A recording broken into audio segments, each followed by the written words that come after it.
Yo, mic check 1 2 1 2. Thanks for joining another glorious week of the Posted Up Podcast. This week we're going to be breaking down fantasy kickers. And kickers aren't the sexiest pig, for the most part, don't have the greatest impact on your team, but essentially a player that you're going to have to pay a lot of attention to.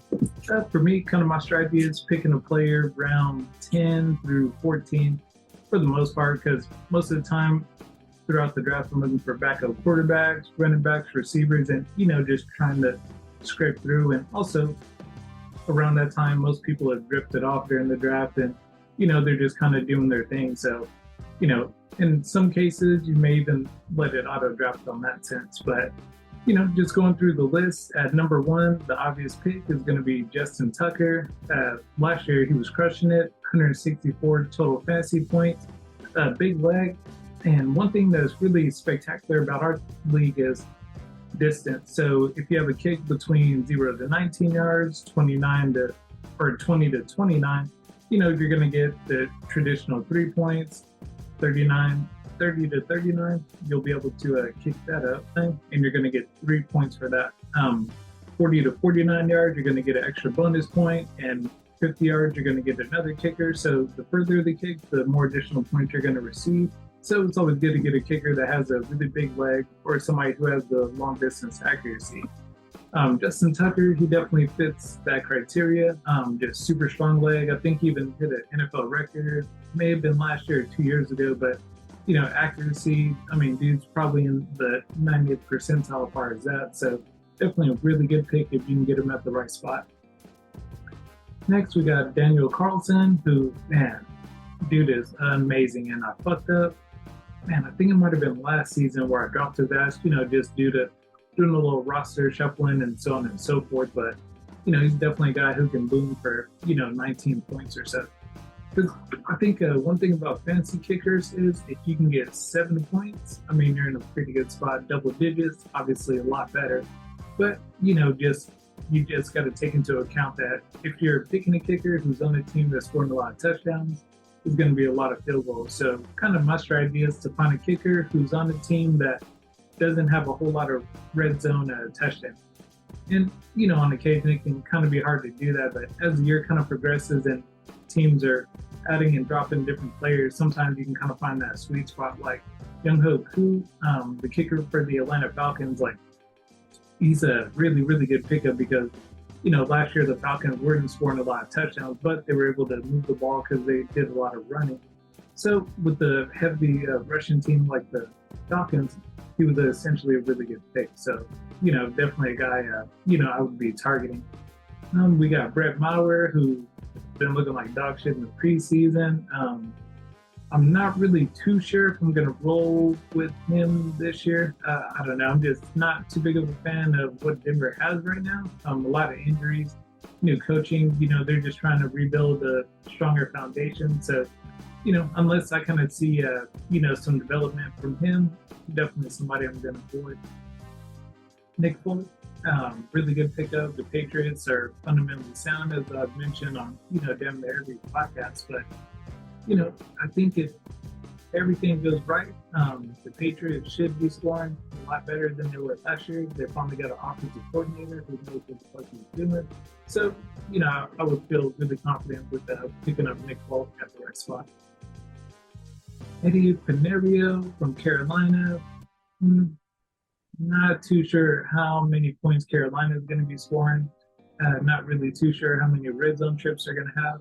This year, the NFC South is going to be really, really weird. All teams have pretty good defenses, but a lot of quarterback shuffling going on. Tampa Bay's definitely got an unnecessary QB battle that's going on down there. The Falcons, not really sure what they're going to be outside of a rushing team.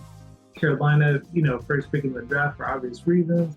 And it looks like Derek Carr's, looking pretty good during the preseason, but that is to be determined. So, the kickers from that division, I would probably not lean too heavy on that just because I'm just not sure how much the ball's going to be moving, in that division. Next, we got Graham Gano, who I ended up using a lot last year. The Giants weren't scoring a whole lot of points, but they were definitely crossing the 50-yard line. So I was able to get a lot of opportunities. If I can, I'm definitely going to try to pick up a kicker who's in the dome, so that way, the wind or elements aren't going to be a factor. But I definitely want to go from getting whoever the highest ranked kicker is or the most effective, and then just kind of, playing the board from there. But again, with the kicker, I'll definitely shuffle. Like, if I have to, I'll switch kickers, 4 consecutive weeks. I'm always looking for the best matchups who's been consistent as well. If the kicker's, just starting to miss kicks, then I'm definitely going to cut his ass. Like, there's no hesitation on that. Rain, and who else we got on the list? We got Tyler Bass, kicker out of Buffalo. And man, you know what? I wasn't too big on him. Buffalo scores a lot of touchdowns, like definitely one of the highest scoring teams in the league. So he's going to get a lot of extra points. And, Buffalo's a windy ass city, cold outdoors. So, come December time, hopefully I can have me a kicker that's in more warmer weather, or even preferentially in the dome. So he's somebody who, at the right spot, I would pick up, maybe free agency, but as far as draft wise, I'll probably steer away from him unless I just really get bored at that point in the draft. And somebody who I kind of glossed over is going to be Evan McPherson, the kicker out of Cincinnati. And he's got a really strong leg, super accurate. The Bengals are definitely dealing with injuries with Joe Burrow, so I'm not sure what the offense is going to look like the first few weeks, which is perfect for me because, even if they're not scoring a lot of touchdowns, I definitely feel they're going to be, able to move the ball with pretty good efficiency. So, he's definitely a guy who has proven, year in and year out that, he's got the distance and the accuracy. So he's one of the players who I definitely got on my board who I feel would be really, really viable to making sure that my team's going to, at least get 7 to 10 points out of my kicker position. Yeah, who else? Yeah, just looking through, man. Again, kicker isn't the most important, part of your team, but it is an element of your team. So you absolutely got to make sure that, you fill it with somebody who isn't going to be a liability. Like, the last thing you want to do is have your kicker consistently putting up 3 points, 5 points.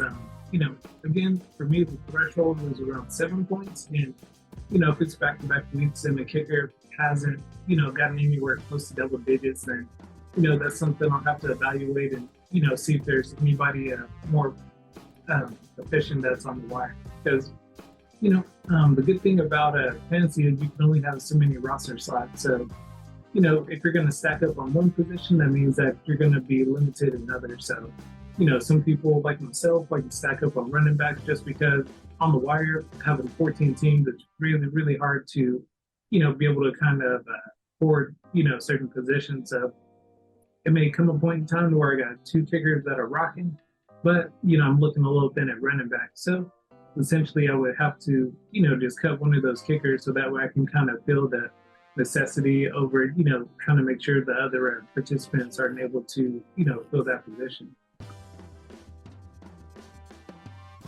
But yeah, again, I guess kind of my tips are, don't stretch too hard to get a kicker. It's something, you can wait till the later rounds. If you're getting a kicker in round number 8 or 9, then you're probably playing against some losers, or, your team's probably going to suck ass. So, just try to pick the guy with the biggest leg and, get those points, Joe. But thanks again for joining the pod, and catch you next time. Peace.